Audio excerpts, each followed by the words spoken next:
Golden State Media Concepts Sci-Fi Podcast. Together we dive into the world of sci-fi and science fiction. From episodes of Star Trek, Star Wars, to The Walking Dead, Resident Evil, all the hot new science fiction movies from the back doors of Marvel or DC. The Golden State Media Concepts Sci-Fi Podcast. You'll never look at science fiction the same way again.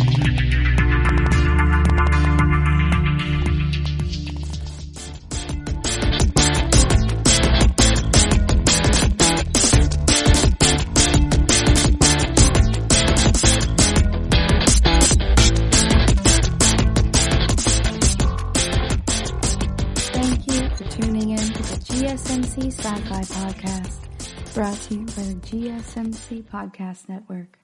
I'm your host, Alex. Today, we're going to talk some more about Star Trek Picard. We're going to go ahead and break down episode 5 of this first season, and we're also going to talk about the first few chapters of Tragic Sense of Life, the book that Captain Rios is reading on philosophy. So first up, what is going on in episode 5? Episode 5 takes a little bit of a divergence from where we've been going so far.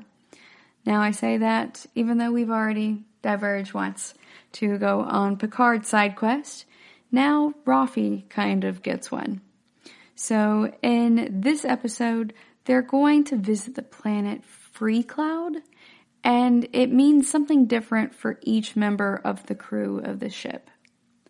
So Jeri Ryan, who played 7 of 9 or Annika in Star Trek Voyager, is in this episode, and I was super stoked to finally get to see 7. She's changed a lot over the years, but you can definitely still tell that she is 7 of 9 under there, and she is trying to seek out her humanity. So we discover that Annika is out here on her own in the last episode before this, episode 4, when she saved them from a firefight and then beamed aboard their ship.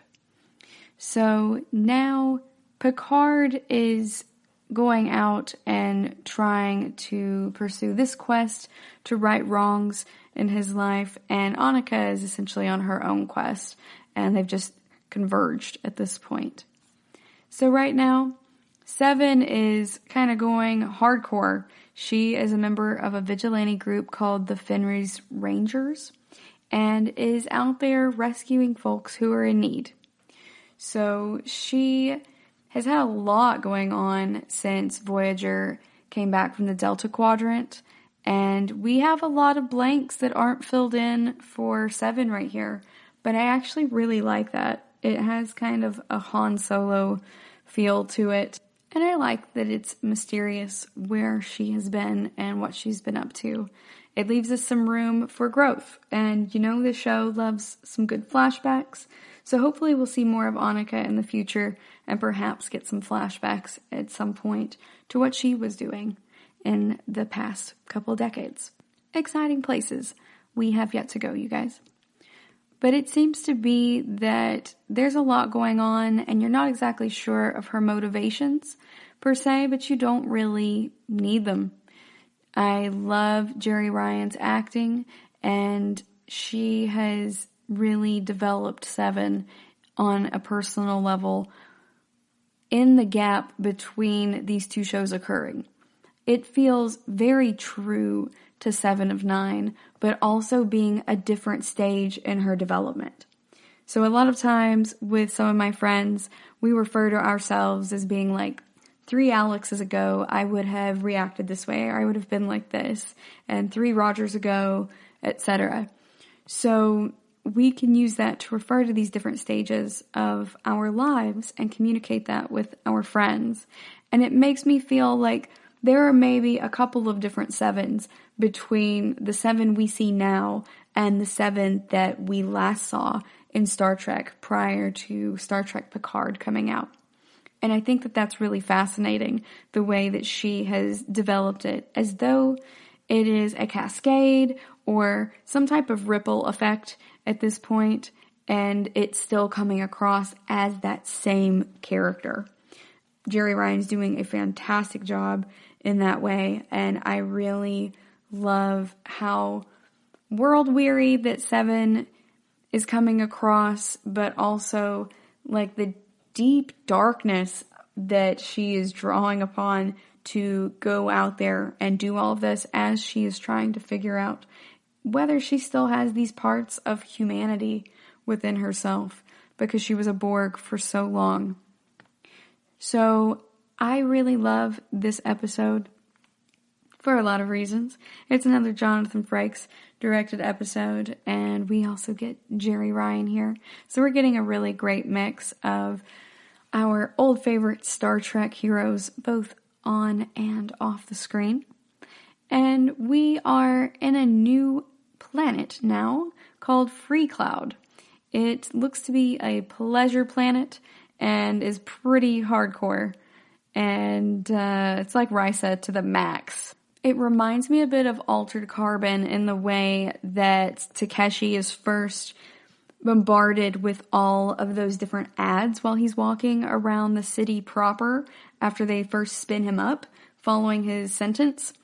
And when they do that, and he gets bombarded with all of these and he can't not see them, and they're just a ton of neon lights, that is really what the pop-up ads in Star Trek Picard are reminding me of.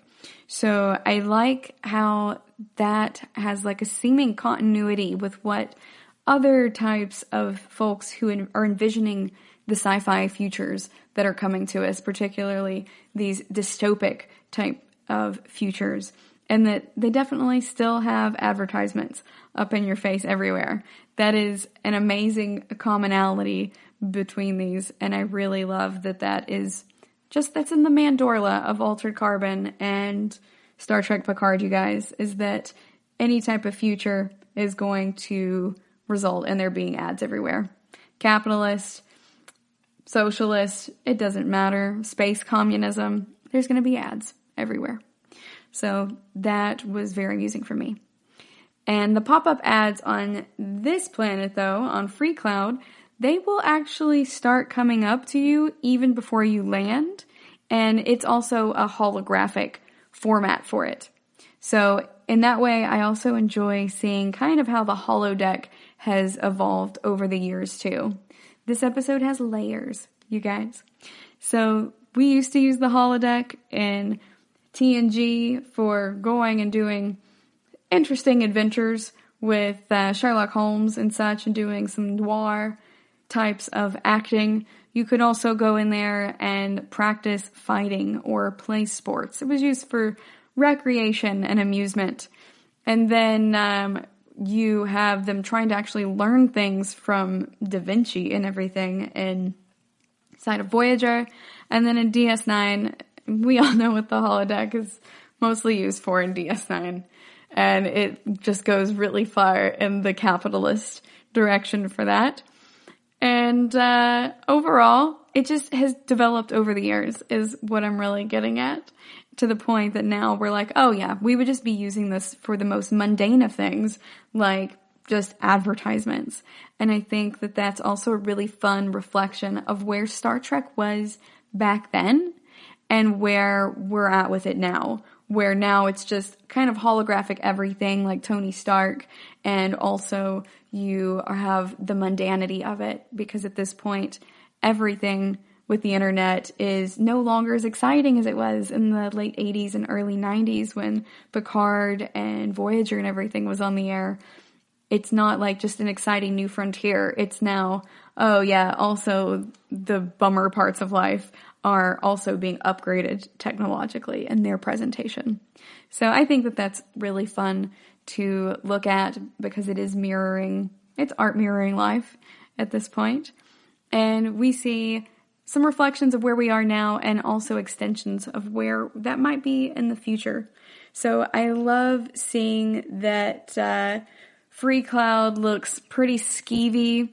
Before, Risa and other types of pleasure planets were laid out to be paradises, like very chill. Not a lot of weird stuff is going to go on unless Picard's trying to go on vacation and he meets a hot chick and she lures him in with promises of archaeology and just ensnares him in a terrible plot. So unless that happens, like most of the time, the pleasure planets look like paradises. But this one looks more Altered Carbon or more Blade Runner than the other types of pleasure planets we've seen in the Star Trek universe, for the most part. It has games, has costumes, it has all kinds of booze. That is what this pleasure planet is about. So it's interesting to see how the concept of these pleasure planets have changed too. It's no longer like a relaxing vacation away. It is just sheer hedonism and bright colors and everything being loud and in your face instead of being like a tropical beach paradise. So you can take what you will from that, but I just like to think about how this has changed over the decades, and a lot of the new visuals that we're getting are really indicative of that, and I think they're a lot of fun, particularly since Jonathan Frakes was involved in the shows in the 80s as well as in the now, and you can really see how he sees it in multiple aspects as an actor and as a director from both sets of decades. So I think it's fascinating, and I really love seeing how that's developed over time. Alright guys, we're going to go on a quick break, and when we come back, we're going to discuss some more about Star Trek Picard Episode 5. Want to find out what movies to go see? Then check out the GSMC Movie Podcast. It's your ticket to the latest movies, whether it's a new blockbuster event, romantic, comedy, or action flick. This show has got it all covered. They talk some what to go see now, don't bother, what's hot on Netflix, and everything in between. That's gsmcpodcast.com/movie-podcast. When it's all about the movies, it has to be this new show. Don't forget to like them on Facebook and follow them on Twitter. Visit gsmcpodcast.com for more info.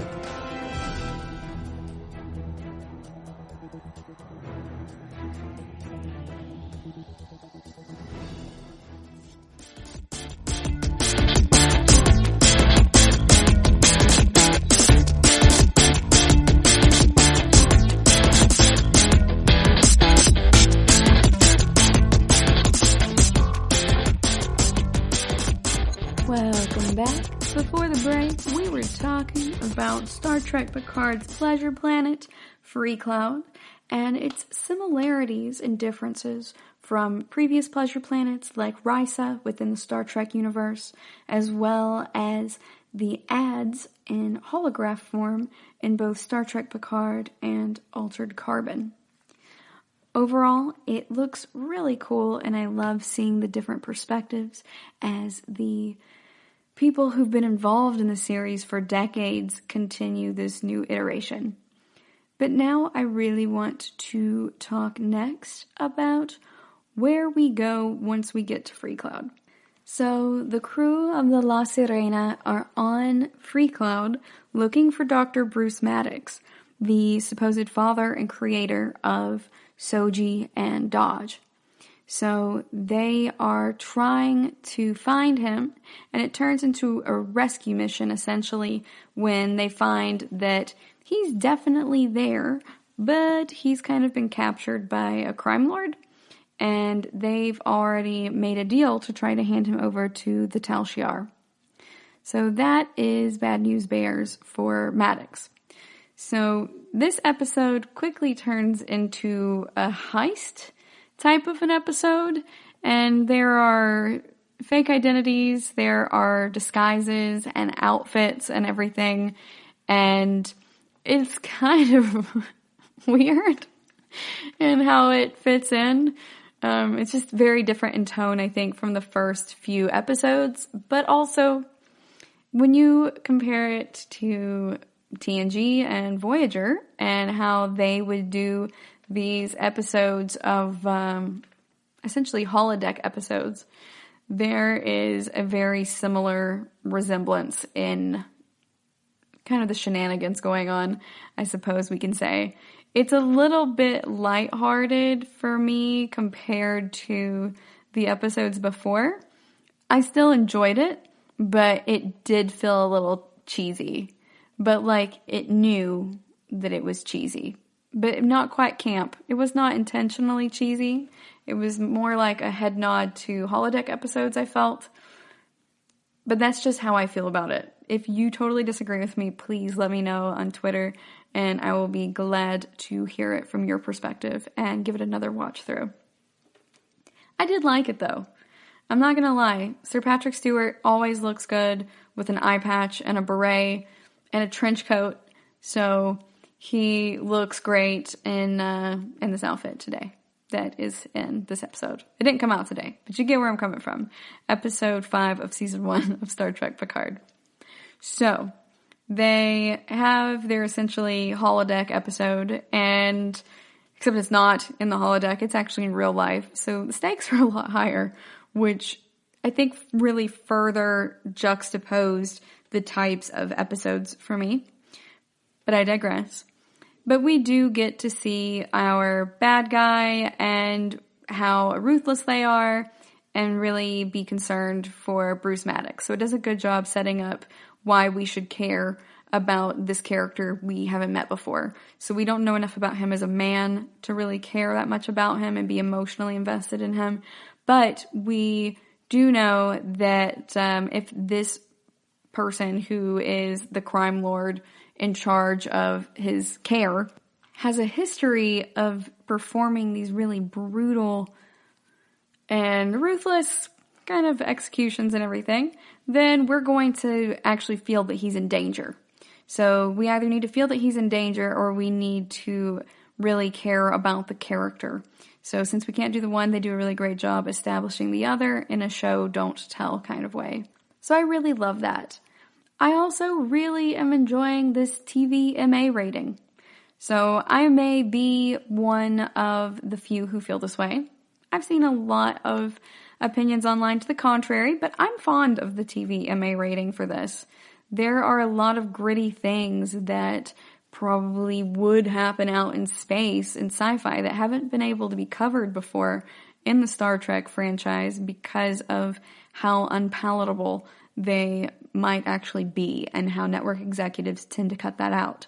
Like when they had Donnie Pfaster as a character on the X-Files and he was supposed to be a necrophiliac, but Fox told Chris Carter and them that they could not say necrophiliac on the air or even imply it. So the closest they could get was saying a death fetishist. And that's why they were showing him clipping off parts of the hair and their fingers and stuff to keep it home because he was supposed to be a necrophiliac and that was the closest they could get. Now, he's still quite terrifying as a death fetishist, but it does really change the context of your fear for Scully in a way as well if you know he is a necrophiliac versus a death fetishist. So some may argue that because it still conveys fear that you don't really need it to be necrophilia, and I get that. I get where you're coming from. But I think it does add a new dimension of depth and breadth to the horror. It's like a rainbow of horror that we are experiencing in that context. So I do think that the context really is what makes that matter within the story. And I like how they establish that with this character being super brutal and really flexing that TV MA rating. They've used it a little bit so far, but they're really flexing it a lot more in the graphics and the gore category in this one. I think we all knew that characters like Gul Dukat were capable of great evil, and they still managed to convey a menacing air about them, even without gory on-screen violence. And I get that, but this is a new age of Star Trek, and I think they're doing a really good job with choosing how and when they flex that MA rating. So this was a really good eye-opener into perhaps where it's going with that and how far they're willing to go. I love that Jonathan Frakes is taking us there with it. And also the emotionality of this episode, where we see the cruelty of the crime lord and showing us the relationship between Seven of Nine and Icheb.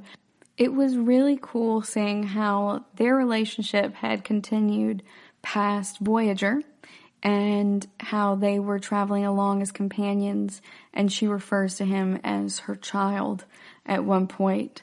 And it's so painful to see Seven react that way, even though we haven't seen this character in decades, really, and her connection to this other character. But we are familiar with who she is, and Jerry Ryan plays it so well. And they just do a fantastic job establishing that relationship in so few moments. I was very impressed by it, and I very much enjoyed the way they portrayed it. So now we know that Seven has a personal vendetta against Jay, the crime lord, and we understand that Jay is exceptionally cruel, and that Icheb and Seven are both seeing each other as individuals, and that they are like family at this point as well. It shows us their closeness. And I think that's really important in this era of Star Trek, really asking the question and really focusing hard on who has a right to life and liberty, essentially. What is the measure of a man? What defines an individual? And for some of these characters, what is humanity or realness? Is Soji real? Is she an individual? Even though she is straddling this line between being organic and being a synth, she's technically an organic synth, but she's not quite human. She was not made in the same way in which humans are made. So it's very fascinating to me looking at how they're examining this in almost like different layers of onion paper in the way that a lot of pictures used to be drawn. That's what this really reminds me of, and it's really cool to see how this is answered by the different characters in their different ways. We're going to go on a quick break, and when we come back, we are going to pick up with where the other characters are in this episode. Tired of searching the vast jungle of podcasts? Now listen close and hear this out. There's a podcast network that covers just about everything that you've been searching. Hey! The Golden State Media Concepts Podcast Network is here. Nothing less than a podcast bliss with endless hours of podcast coverage. From news, sports, music, fashion, cooking, entertainment, fantasy, football, and so much more. So stop lurking around and go straight out to the Golden State Media Concepts Podcast Network. Guaranteed to fill that podcast itch.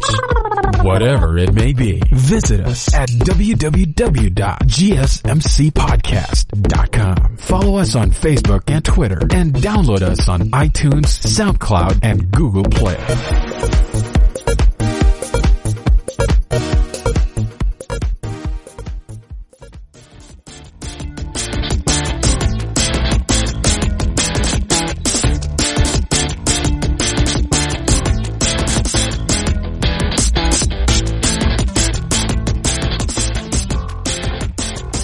Welcome back. Before the break, we were talking about the episode Stardust City Rag and how it does such a great job in so few scenes of Star Trek Picard in patching together or really connecting those threads.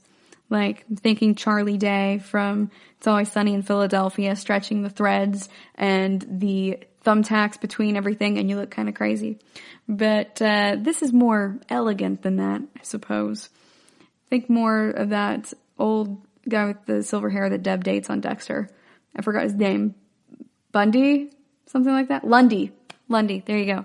So think more Lundy at that point. Less Charlie Day. But that's where I'm going with this.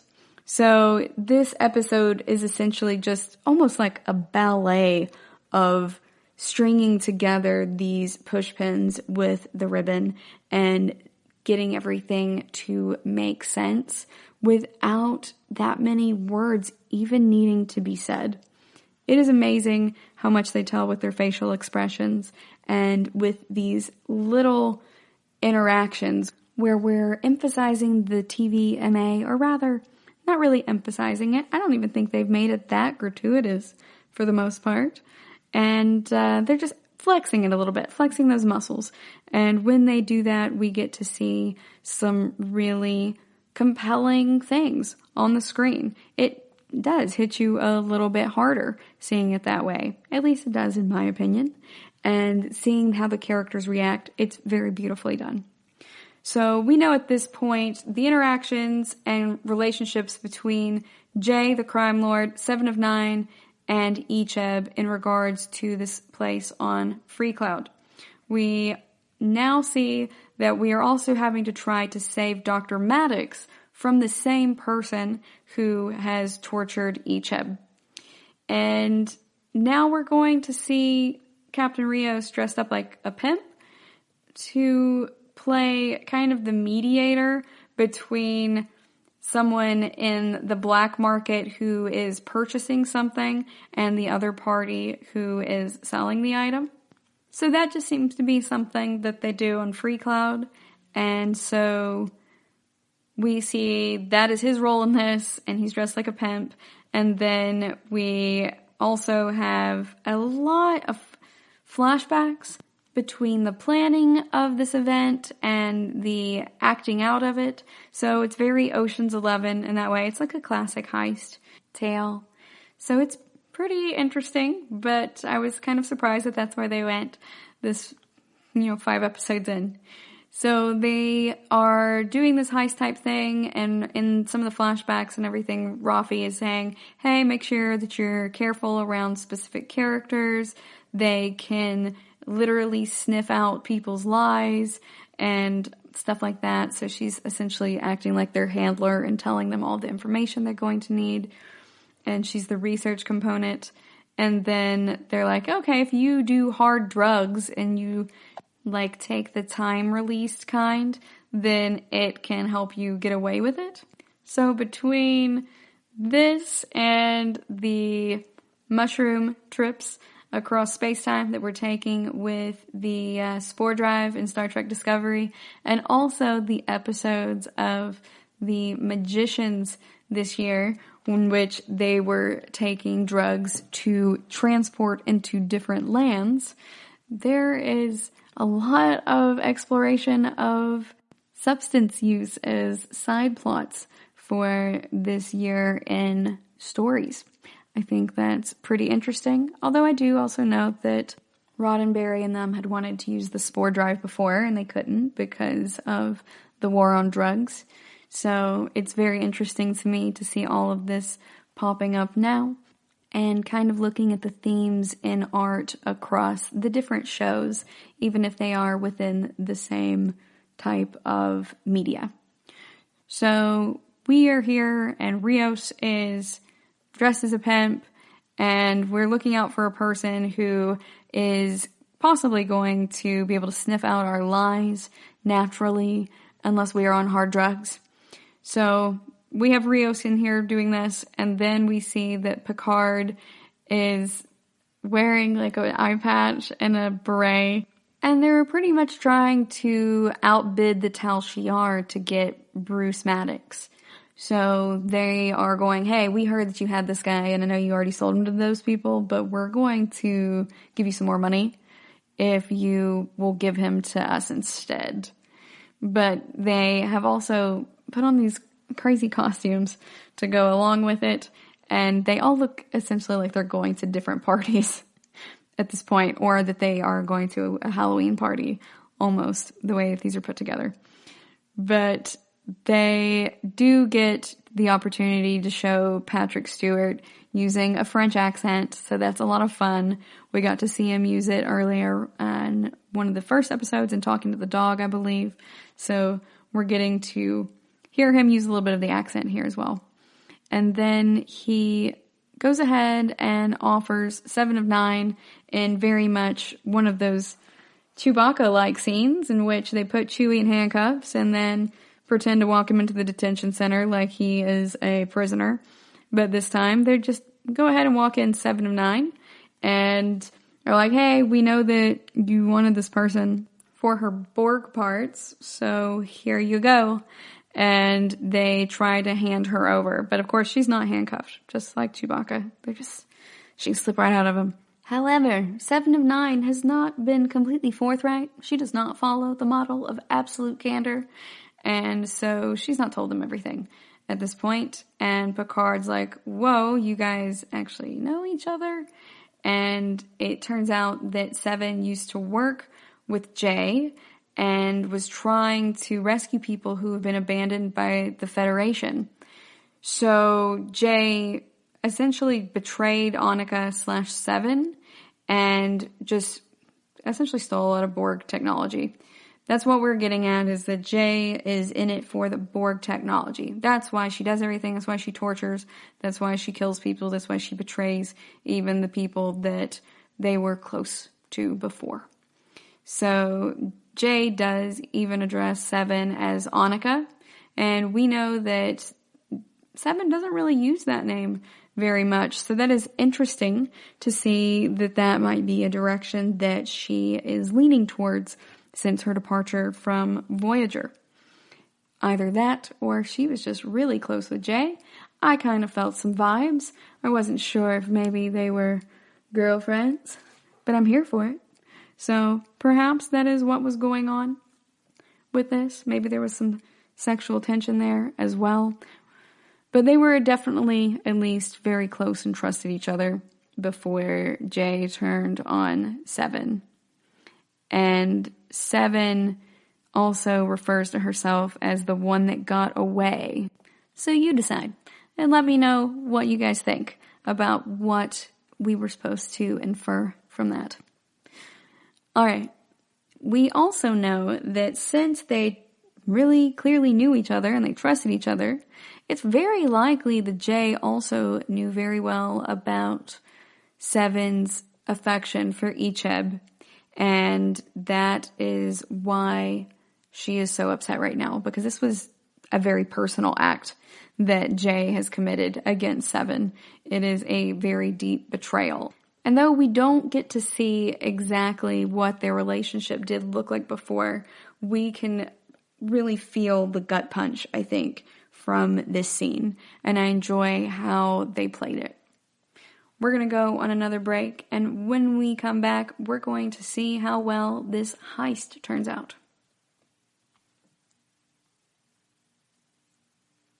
Watching TV has changed over time. Streaming has become the new norm. That's why Golden State Media Concepts television podcast dives headfirst to the world of cord cutting. Want to be on the loop of what's hot in Netflix? Or if it's not a preference, what about original shows in Hulu? We've got you covered. Join us as we fill in the blanks and talk about movies to stream and what show you should be binging. This is the Golden State Media Concepts television podcast.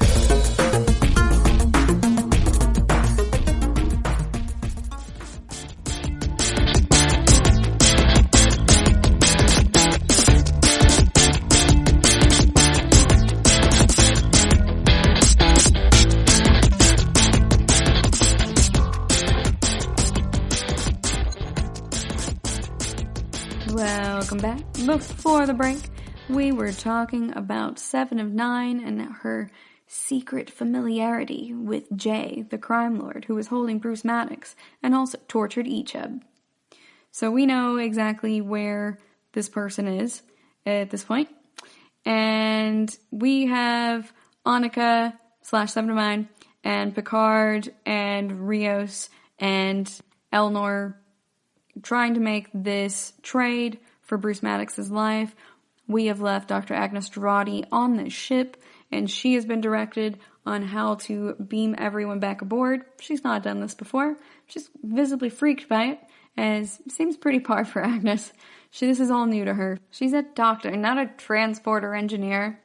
So she is really freaked and is panicking probably more than I think really calls for it.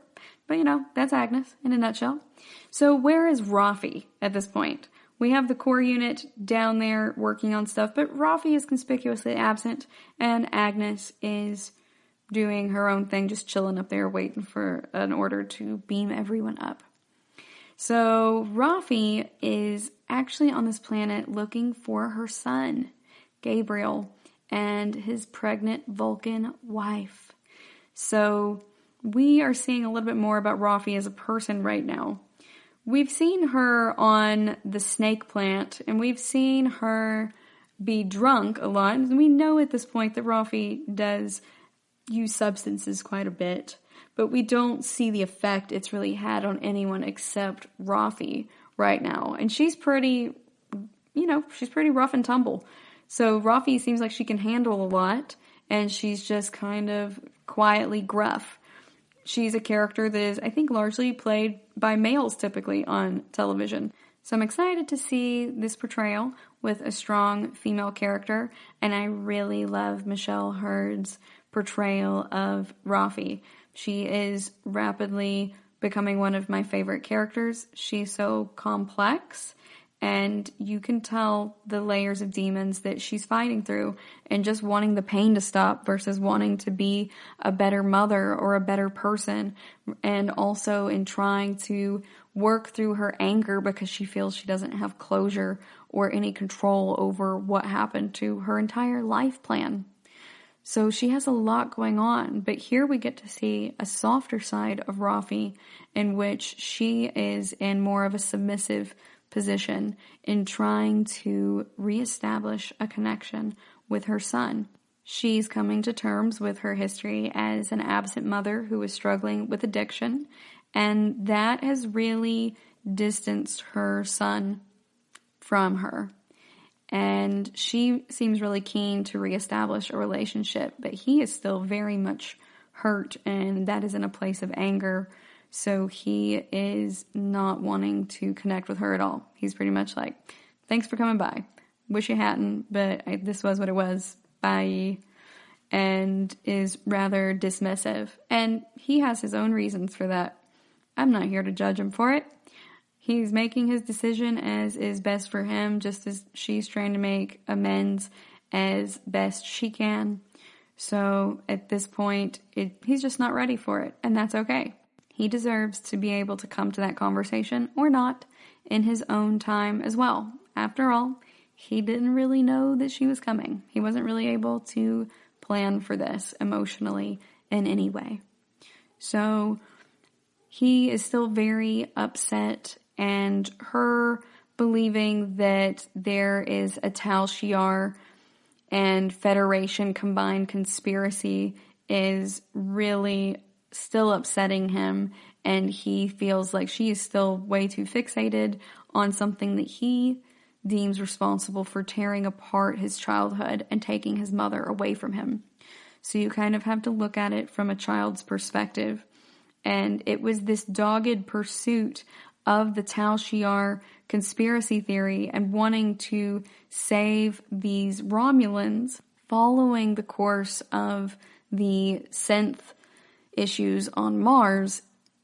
That's really what caused her job to go away. So he watched his mom try to go to bat for this, essentially a conspiracy theory, especially at that time, that no one else really believed in, and they were kind of being quiet about it. And then Picard goes and puts his ultimatum out there of, you accept my resignation or give me these ships I'm asking you for. And they took his resignation and then fired her for being involved with him in trying to get that done. So after she lost that job, she turned to drinking and also to the snake plant. And it really just kind of took the mother that he had before away from him and gave him a person that he doesn't really recognize. I would not be surprised if he also held a lot of animosity towards Picard if we were ever able to see those two characters interacting with each other. So he's definitely still looking at this from the eyes of a child that he was when he first experienced it, and that definitely makes sense. He's got every right to that anger and everything as well. But we also can see that that anger is just stemming from pain, and it's just more upsetting to him that she seems to be hanging on to the same thing that took her away to begin with. So this is kind of an insult to injury type of deal, in which he was hoping, probably a small part of him when he first saw her, he's probably still angry, but also hoping that she was there to be the mother that he wanted. But she still clearly has drank and smoked recently, and she is still chasing that conspiracy theory. So that's really upsetting to him. And I like how they really address that without saying it. It's absolutely beautiful how this show is doing with the philosophy and also with the lack of exposition. This showing us, not telling us. I'm living for it, you guys. That's why this is one of my favorite shows on television right now. So at this point, she sees the wife of her son come in and sees how pregnant she is and everything. And Rafi is really bummed because her son is so mad at her. He's like, I don't want to see you anymore. And she's kind of just bombarded with needing to come to terms with the fact that she's probably not going to get to know her grandchild either, and working on her guilt and shame associated with that. So she has old wounds that are being torn open and also new stuff being heaped on top of it. She's not in a great place mentally, but she's also not where everyone else is. So at this point, we see that she's going to go back to the ship, and Picard and everyone also get beamed out of there, and they manage to take Bruce Maddox with them. So that is exactly what they were aiming for in going on this rescue mission. So even if Rafi did not get what she needed, and she's going to actually be returning with them instead of staying on this planet, we do know that we at least got Maddox. We're going to go on another break, and when we come back, we're going to talk about how the episode closes out. Stay tuned. The GSMC Life and Happiness Podcast takes you on a journey of exploration. We'll discuss tried and true methods alongside the latest trends of how to best live your life to its fullest and happiest. From psychology to meditation, science to self-help books, the GSMC Life and Happiness Podcast will help you to discover what makes you happy and how you can live life being the best you possible. Download the GSMC Life and Happiness Podcast on iTunes, Stitcher, SoundCloud, Google Play, or anywhere you find podcasts. Just type GSMC in the search bar.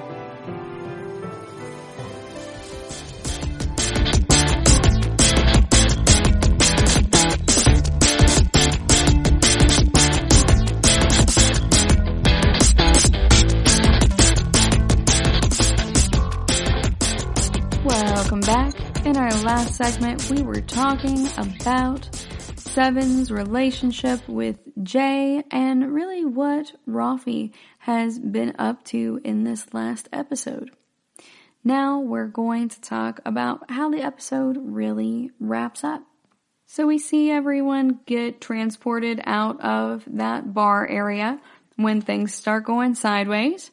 And we get everyone back on the ship. We find out Rafi's going with us again. She is not going to stay on the planet. So we're effectively up 2 crew members. We thought we were going to leave Rafi there. We weren't sure if we were going to get Maddox. So now we have a pretty good complement aboard our ship. So we see that Maddox, however, is recovering in the sickbay on La Sirena and has learned of Dodge's death. He's also let us know, hey, yeah, there is another one. It's Soji, and this is where she is.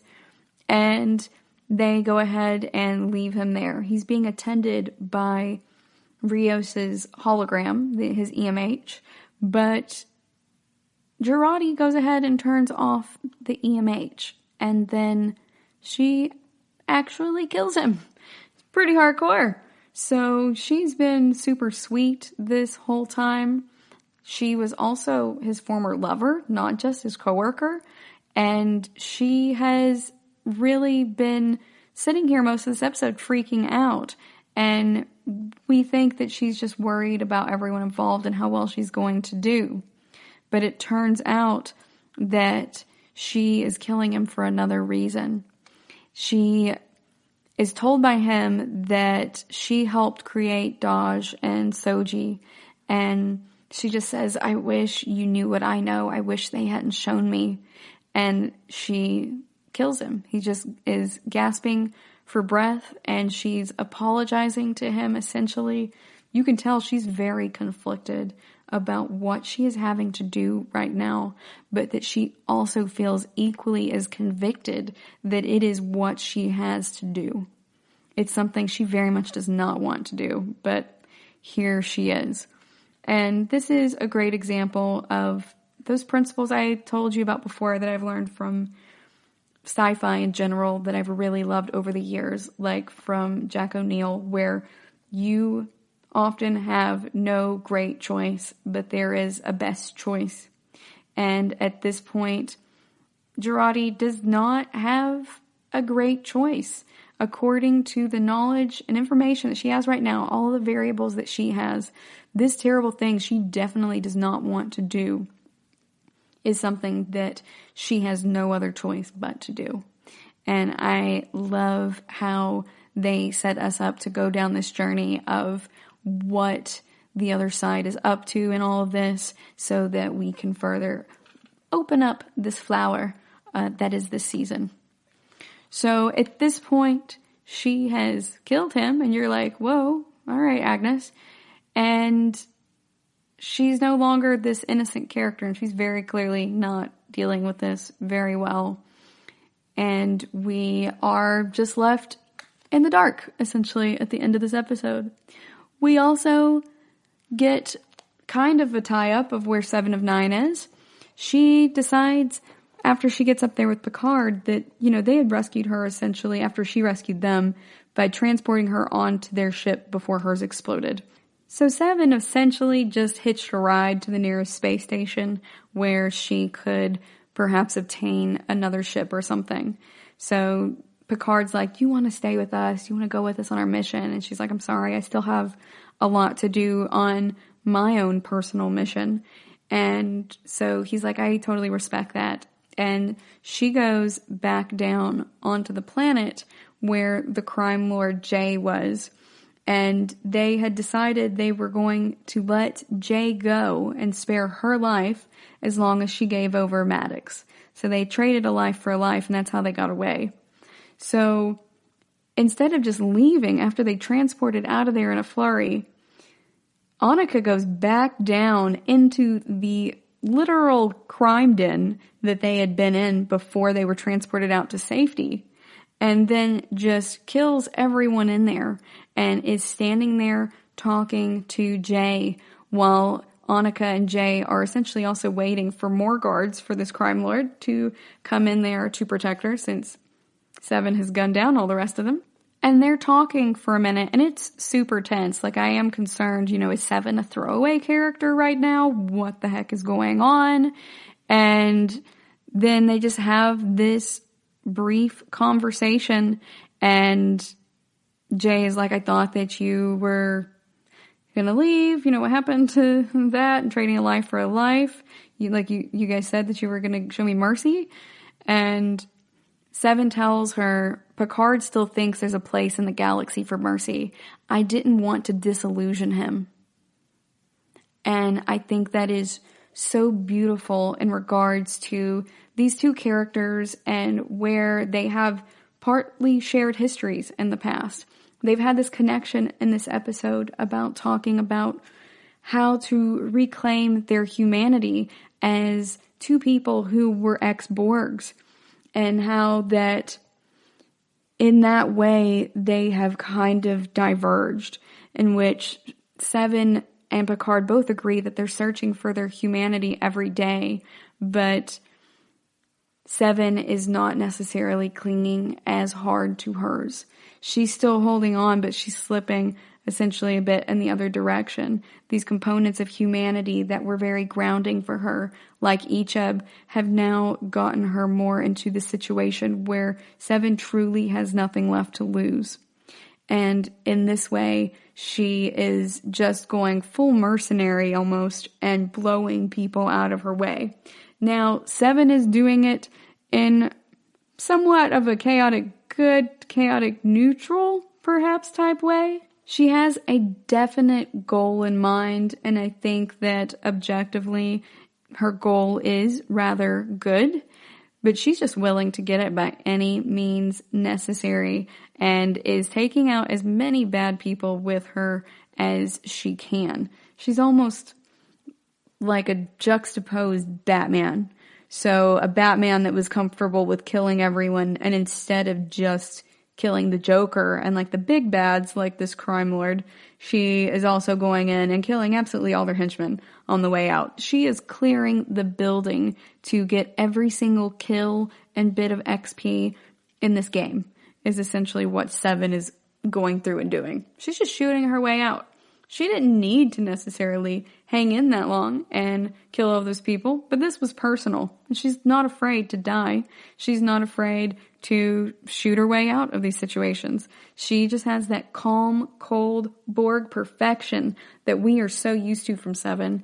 And her face in general is more relaxed, and she does come across as more comfortable with human expression than she did before, and also with human speech. But you can still see 7 of 9 in there with that calm, cold efficiency. And I absolutely love the way that Jerry Ryan has translated that into the future version of this character. It was dope. I loved watching her shoot her way out of it. And I also love that they end the episode with you not knowing whether she makes it out or not. It's just more of an introduction of, boom, this is who Seven is now. And it really sets us up to want to know more about her as the rest of the story progresses. So I really love how they did this, and essentially in one episode, they have established a strong feeling of connection and the emotional relationships between this character and also their history and the other characters in the show, and then essentially drop them off the face of the map again. So now we have multiple story threads going together where we are following Picard and them on the ship. We're also following Soji and Narek on the Reclamation Center, that Borg cube. And then we also now have 7 of 9 out there doing some mercenary stuff. So this is very fascinating to me where all of this is going, and I am really stoked that so far the Federation has largely played quite a minor role. We're going to go on a quick break, and when we come back, we're going to talk about that, as well as a little bit about Miguel de Unamuno's tragic sense of life.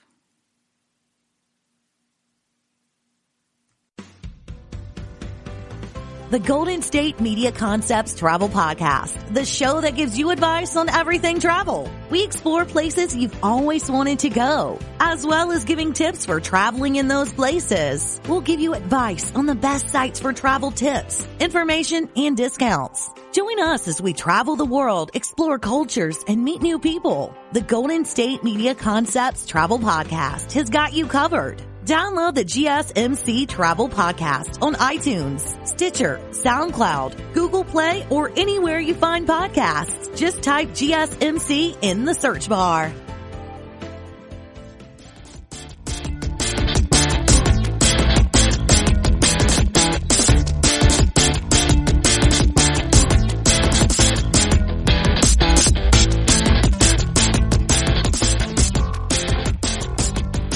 Welcome back. Before the break, we were talking about how Maddox and everyone end up at the end of this episode, as well as who 7 of 9 is now and the 3 different story threads we have being woven in right now. So one of the things that I really love about this show so far is that the Federation relatively plays a small role. We talk about the Federation, we reference it, and that is what really helps us tie this series to the other ones. So we recognize Star Trek through the Federation, we recognize it through Jean-Luc Picard. Everyone else that we've really encountered so far has mostly been mentioned in name or was maybe in a one-off episode, like Bruce Maddox in TNG Season 2 Episode 9, The Measure of a Man. So that is something that was mostly dropped quite a long time ago, and it's exciting to see how just having Jean-Luc Picard in here and calling him by another name while still keeping the Federation in the background works so well as a framework for this show. We're really getting to focus on the Qowat Milat. We're focusing on the Tal Shiar / the Zhat Vash. We are also focusing on the folks who don't work for the Federation, who don't work for Starfleet especially, and who may be mercenaries, people who are on the outskirts of the population at this point, as well as really big research scientists. Agnes isn't a ship's doctor, she is a research scientist. So I think it's very interesting to see these different aspects of the Star Trek universe. Even with Soji and the synths, we're seeing something different with synthetics. We are also seeing the ex-Borg, like the creation of a shared group that refers to themselves as ex-Bs. It's not quite the birth of a new species, but it is, in a way, the birth of a new people, because no one else has these same experiences, but it's also an experience that crosses species lines. So in that way, it has an almost super organic nature like culture does, as A.L. Krober might describe it. So I think it's very fascinating to watch this group of otherness essentially appear as a group of separated individuals who were distinct and had perhaps not anything in common, depending on which species it was that the Borg had combined to be part of their own intellectual distinctness. And at that point, they went from being something to being something else. And then when you liberate them from the situation, there is no just going back to what they were before. They are now something new. So I think it's really fascinating because we have another aspect to explore what it means to be an XB. We're seeing what it means to be human and what it means to be synthetic and different ways of interpreting that and what the measure of a man is. It all goes back to the measure of a man, you guys. Y'all already know that. But it's so fascinating to me how they lay all of this out in the show. I really enjoy the approach that they have taken with it, and I am definitely enjoying seeing how we are exploring these different types of contexts for Star Trek. So much of what we look at is Starfleet and the Federation, and that's partly what people loved about DS9, is that we got something really new. We're on a space station at that point instead, so it's not just about exploring space and meeting new groups. Now the new groups more or less have to come to you, and you have to introduce them in a new context. And I love that Picard is just mostly different contexts, because even when we had Cisco in Deep Space Nine, we still had somewhat of a Federation framework. And it's really fast and loose here, because even now, Starfleet's no longer Starfleet that Picard recognizes and that Rios or Raffi recognize at this point. So even Starfleet isn't Starfleet anymore, while somehow still managing to be Star Trek. And it is just magical how it all feels that way. We're still very much in universe, and they do such a great job in illustrating that, yes, Starfleet has gotten this far. We're still in the same universe, and it's just totally gone sideways. I love how that is being executed right now. I'm really enjoying Jonathan Frakes' eye for detail and his eye for color and setting up these shots. I love his work to begin with as a director, and I am just loving it more and more as we get further into the show. I'm loving as well that there are a lot of juxtapositions in here with like the absolute candor of the Qowat Milat and the Zhat Vash's dedication to having as many secrets as possible and obfuscating things at every turn. The Zhat Vash strike me as the type of people that even if they went and got Burger King for dinner, they would tell you that they went to Wendy's. Just because they I know I smell like burgers and everything, they can tell that part, but they don't need to know the route I took home. They're just telling you crazy lies all of the time, just to make sure that no one can really piece together what happened. And I like how they are drawing a lot of these diametrically opposed groups in here. I like that we have layers of these. It feels very semiotic square to me. The culture anthropologist inside of me is really wanting to just sit down and draw some squares one day for all of the different themes that are in this show. But we have some really solid differences between everyone. And I also love how complex the mandorla of these overlapping Venn diagrams would also be for each of these characters regarding their motivations and their happiness and their progress within the show. I read the first few chapters of Tragic Sense of Life last night, and it is absolutely fascinating, you guys. I think that it gives a lot of insight into Rios and also into where the show is going in general. So if you have the opportunity to read it, it is on Project Gutenberg. You can get it for free. I did mention that last time as well, but it's definitely worth looking into. It's not only a book related to philosophy, and particularly philosophy within Star Trek and character motivation, but in general, it's a very timely book for the era we are currently living in now. He also discusses so many different philosophers within the context of his own philosophy that it is a really great, comprehensive teasing apart of other people's philosophies with his own, in a way. It's almost deconstructing reality. He refers to us in the context of Shakespeare as being dreams who dream, and the remarkability of that being so. And in that way, it makes me think of Rick and Morty and Elon Musk and the concept of being inside a simulation, or being a simulation inside a simulation, inside a simulation, inside a simulation, if you have seen that episode. So that is really what this makes me think of.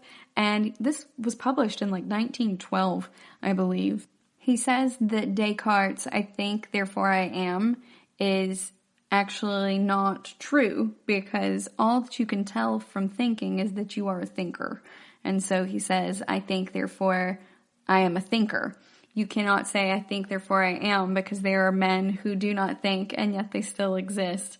So a lot of this is really sassy as well. I very much like the attitude of it. I can see a lot of similarities between Rios's snark and this type of text. He even pokes fun of Socrates at one point. So he says, a philosopher is a man before he is a philosopher. So he must needs live before he can philosophize. And in fact, he philosophizes in order to live. He also says that he philosophizes in order to understand the world around him, or to distract himself and forget griefs, or just for general amusement. And he says a good illustration of this last case is to be found in that terrible Athenian ironist Socrates. He then accuses Socrates of philosophizing simply for amusement and likens him to being a spiritual pimp at this point. He is just going straight out there and saying it. He does use the word pimp as well, and also says that sometimes philosophy is used as an opiate for lulling sorrows to sleep. The entirety of what I've read so far has been really great. It's also very pragmatic in a lot of ways, while also saying that it's important to feel. And he also proposes that if Descartes were to say, "I think, therefore I am," then if you can use think, then why not "I feel, therefore I am," or "I will, therefore I am"? So which part of it really does make a man a man? Is it the ability to think or to feel or to will something to be? Or is it rather the ability to be conscious of the fact that death comes to us all and to be able to contemplate death? And that's kind of where he's coming from with this tragic sense of life, as we discussed last time. And he is already really getting into it in the first 4 chapters, and how there is a strong component of ego or the I or the self in any of these basic human instincts, like those for self-preservation, that lead to folks hoarding hand sanitizer and toilet paper like we have right now, and seeing these as necessities due to a scarcity mindset. So he's really getting into a whole bunch of things that are not only relevant to Star Trek Picard, but are also very relevant to the era of coronavirus and social distancing. So I very much encourage you guys to check out this book. It only took me like 2 hours or something to read the first little bit, going slowly, and I was reading it aloud on Twitch, so there's that. But it didn't take that long. I still have a bit to go in it, and I totally encourage you guys to check that out for free if you are bored right now. It is a great, mind-blowing read. Thank you for listening to the GSMC Sci-Fi Podcast, brought to you by the GSMC Podcast Network. I'd like to ask that you please remember to subscribe to the show, and writing a nice review always really helps us. Also, if you can please follow us on Facebook, Twitter, and Instagram, I'd appreciate it. Thank you kindly, and have a good night.